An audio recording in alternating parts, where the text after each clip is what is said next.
Hello, fellow rebel capitalists. Hope you're well. I wanted to go over a story from CNBC talking about Charlie Munger, this is Warren Buffett's partner, and him saying that, listen, life today is 5 times better than it was in the past, and therefore, any of you who are complaining about the economy, you should just bite your bottom lip, suck it up, and get out there and make things happen. Now, I do agree with his statement or his implied statement that you've got to take control of your own life. And yes, it may be getting worse in the United States and in the West, but it's still no excuse. You've got to get out there. You've got to get off the couch. You've got to make it happen. You only get one life, you only get one shot. And it is still possible to at least forge a good life and a great life for that matter. It's just looking at the aggregate total, you can see how the standard of living will most likely plateau and then decline into the future. And therefore, I think what Charlie Munger is saying is a little disingenuous. So let's get over to, or a little, well, maybe I should just say, I think he's wrong. I think he gets it wrong. And let's get over to this article. You'll see what I'm saying here. Let me do a screen share.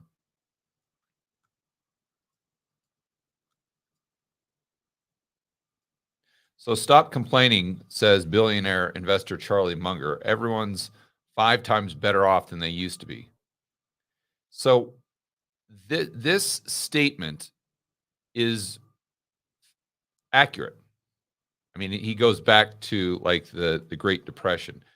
But what this statement misses is the rate of decline for real GDP. And I know real GDP isn't perfect. And I have a lot of pushback on Twitter. And actually, we're going to go over a story regarding this here in a few minutes.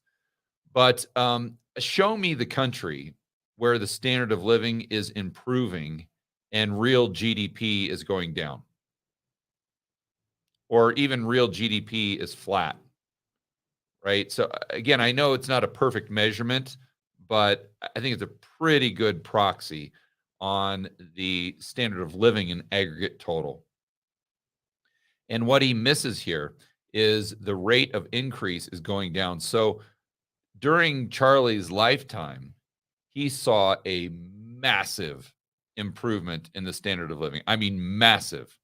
We're talking about, in fact, what will be fun is I'll look at the real GDP growth during his life. I think he was born, I think it says here, 98 years old. So let's see, 2022. He was born, my goodness, he was born in 1924, I guess, if my math is right. And so he came of age in the 1930s. But let's just, in fact, let's do that right now. Let's go over to this other chart. And this is one of my favorites. You guys know I've been using this a lot lately because there's just a wealth of data within this time frame of 1868 to 2022. So Charlie was born in, let's say, 1924. So we'll go ahead and adjust. This is about a 30-year span. So from the time he was born to the time he was 30 years old, and mind you, this is going through the Great Depression, straight through the Great Depression, we had, let's see, nominal GDP growth of 446%. So let me write that down, 446. But then we had the CPI go up by 55%. So now let's go and pretend we've got someone that was born in 1990, roughly there, pretty much the same age Charlie would have been in 1956.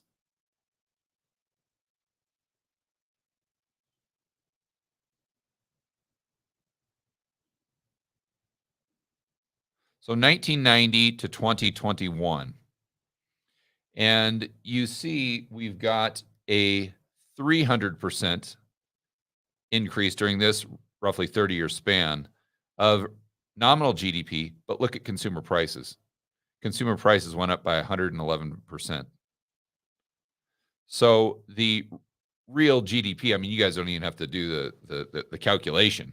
You can see just from these numbers that real GDP was way lower as far as the real GDP growth from 1990 to 2021 than it was from 1924 roughly to call it 1955. So this is my point. It's yes, Charlie, you're right that the standard of living has gotten better. But what people are frustrated with, and I think rightfully so, is that rate of increase for the standard of living that you experienced, people today and young people like Josh's age, and they aren't experiencing that type of increase in the standard of living. So again, that's not to say that the standard of living hasn't increased 5 times or whatever he said. It's just that the rate of increase is slowing dramatically. So we get this stagnation. And when you get that under or that lower than trend growth, that really has the same impact as going into a recession or a depression. And you guys know from watching my videos, my hypothesis, and I think it's pretty darn strong, is the reason you're seeing this decline in real GDP growth is because the additional government spending is a percentage of GDP. And if we see the trend where we're going, especially over the last few years, it would suggest that real GDP growth is actually going to flatline throughout the 2020s. And if it flatlines throughout the 2020s and we still have a population expanding, the standard of living will decline. And again, a lot of people push back and say, oh, George, you can't measure the standard of living strictly through real GDP. And I get it. It's not a perfect measurement. Like we said at the beginning, show me the country where the real GDP is going down and the standard of living is going up. Just show me that country. So what we have to look at if we're trying to predict what the what the West will look like, what the opportunities, and will we see the homeless rate go up? Will we see drug addiction go up? Will we just see the standard of living in general decline? I think you've got to look at government spending as a percentage of GDP. And in my opinion, my base case is that's going one way from here throughout the 2020s, and that is straight up. It would not, right now we're maybe 45% or so. It would not surprise me that at the end of 2030 that we're at 70%. That would not surprise me at all. So main takeaway here is that I would be the first to say that you can't have any excuses. Like, you can't just sit there and say, well, I'm just going to be a loser on my mom's couch for the rest of my life because boo-hoo, the standard of living isn't increasing the way it was back 50, 60 years ago. That is unacceptable. That and I know people push back on that, but hey, this is life in the big city here. You got one shot at this. So you got to get out there and make it happen. But that doesn't mean that in aggregate total, when you look at society at large, that there won't most likely be a flatlining or decline in the standard of living throughout the rest of this decade for the reasons that we discussed. And that's why I think Charlie Munger is wrong here. It's not that the standard of living hasn't gotten better. I get it. But we're seeing now this really start to plateau where what Charlie experienced throughout his entire life was just massive, massive, massive growth in the standard of living. That's where you get that saying that each generation has it better than their parents, except now when I would say that Josh's generation will probably have it worse, or I would say it starts with the millennials. I would say the millennials most likely will have a lower standard of living than my generation, Gen X. And the Gen Z will most likely have a lower standard of living than the millennials. But again, that does not give someone the excuse to sit home, be a loser, collect unemployment, don't, not even go out there and try and work your tail off, because there still is a tremendous amount of opportunity out there. And there's always going to be that opportunity for people to excel and be successful. And there is never an excuse. If you're physically capable of working, there's never an excuse for you to not be a productive member of society. So what do you think would reverse this? Because even during Charlie Munger's time, he was growing up during the Great Depression, and his standard of living was still much higher than it was now. When and how do you think the future generations will start to have a better standard of living than their parents? I mean, this is a great point, Josh, because just going back to his first 30 years, where we went from 1924 to we'll call it 1955. Yeah, you're right. I mean, we literally went through the Great Depression, what is supposedly the worst economic period, or one of the worst economic periods in American history. We also went through World War II.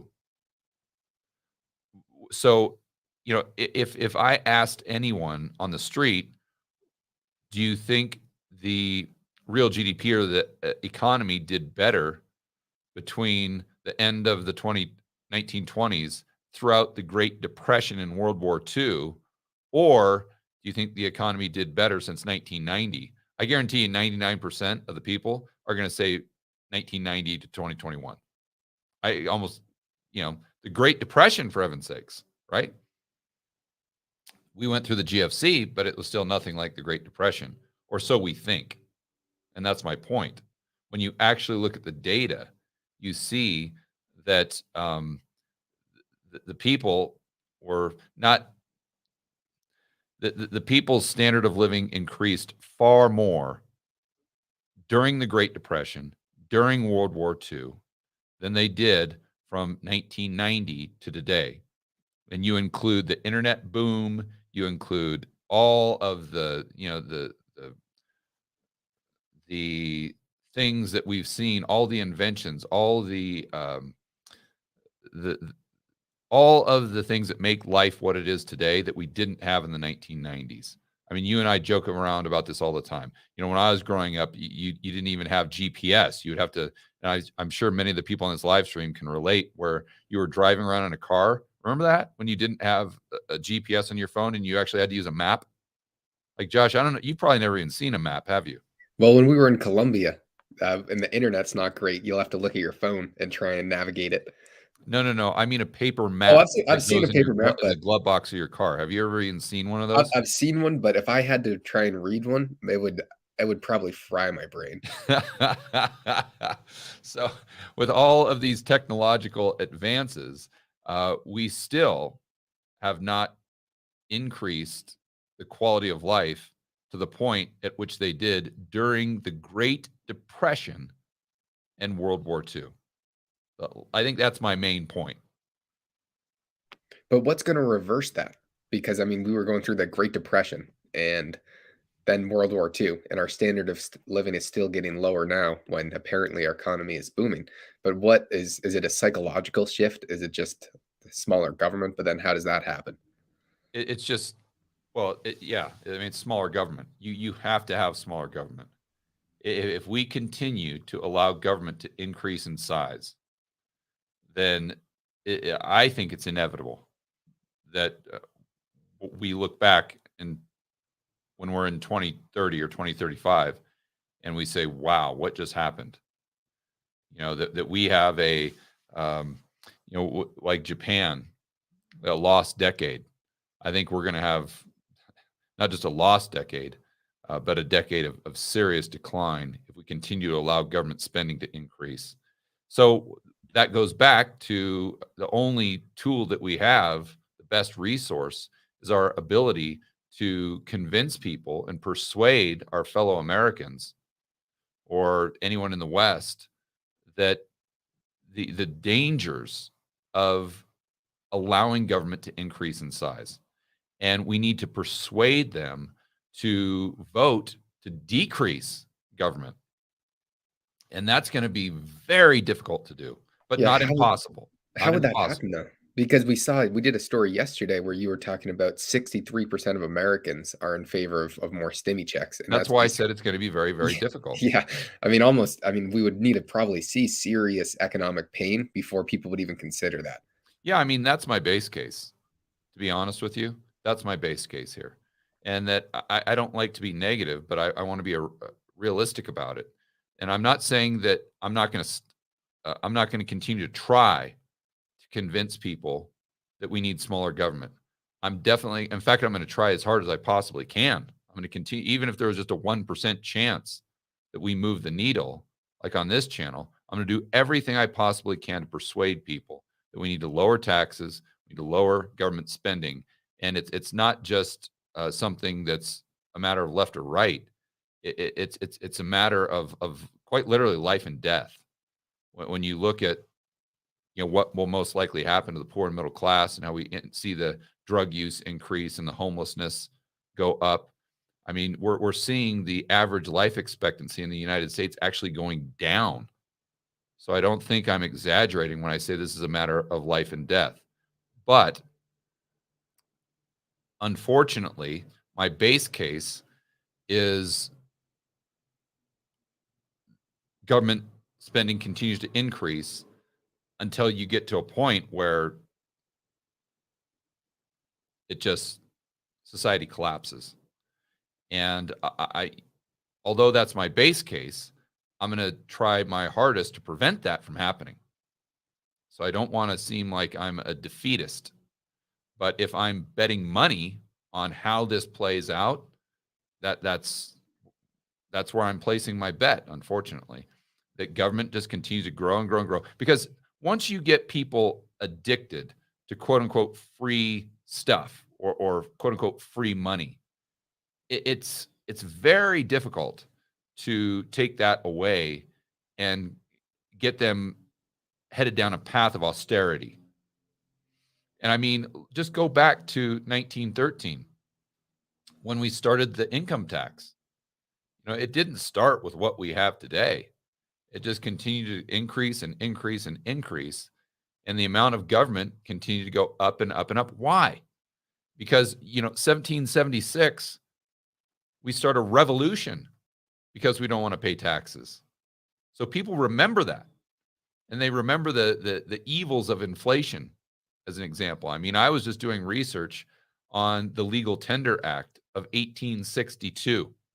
And I read some of the back and forth in the debate they had with the politician, with Congress back then, and some of the people who were proponents of issuing a fiat currency for the Civil War, and people who were adamantly against it.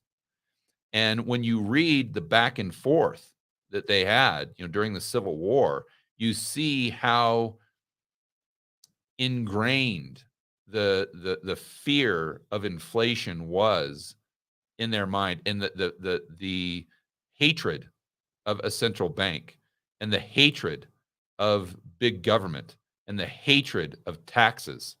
You could just totally, it was like a debate that libertarians would have today. That's what it like seemed similar to.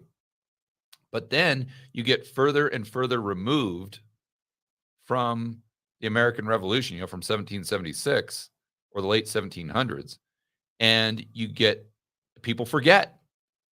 You get multiple generations, and the kids don't remember what happened. The kids don't remember why we wanted to, basically the suicide mission that was the American Revolution.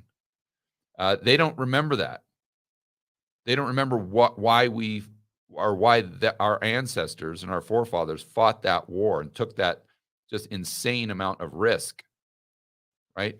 So then they become coddled, for lack of a better word, And then they start to vote to increase the size of government. And it just happens incrementally, just step by step by step. It happens very, very slowly. But then you never see a decrease. Like go back to this chart, Josh. Like right here. Total government spending as a percentage of GDP. Look at this. Show me when it went down. Little bits and pieces here, but I'm talking about as far as the trend. Every single, and ironically enough, it always happens with war. That when you get a war, and this first bump right here, that was a civil war. So government spending during the Civil War went from, call it, 4% up to a whopping 15. But then when it goes back down to a level higher than it was before. Same thing with World War I, same thing with World War II. And right here, it doesn't show it, but you'd see the exact same thing with the cerveza sickness. Whenever you allow these big spikes, when it comes back down, it comes back down to a level higher than it was before. And the trend just continues up and up and up and up. And again, my base case is that it just continues to go up until government just completely pushes out the private sector to the point where the economy collapses. And that's usually when you get the quote unquote money printing, the real money printing, not just the Fed creating bank reserves, but the government just literally creating like a CBDC where they're injecting the currency units into the real economy. And they're doing this because it's the path of least resistance for the politicians, because we're having to buy all of our stuff from people outside the United States because we're not making anything in the United States because 70% of our freaking economy is the government spending. You can imagine how inefficient that would be. So I'm not saying don't fight, and I'm not saying we can't win. We absolutely can. But when you look at this chart, you see that it's definitely going to be an uphill battle. All right, guys, enjoy the rest of your afternoon. As always, make sure that you're standing up for freedom, liberty, free market capitalism. We'll see you in the next video.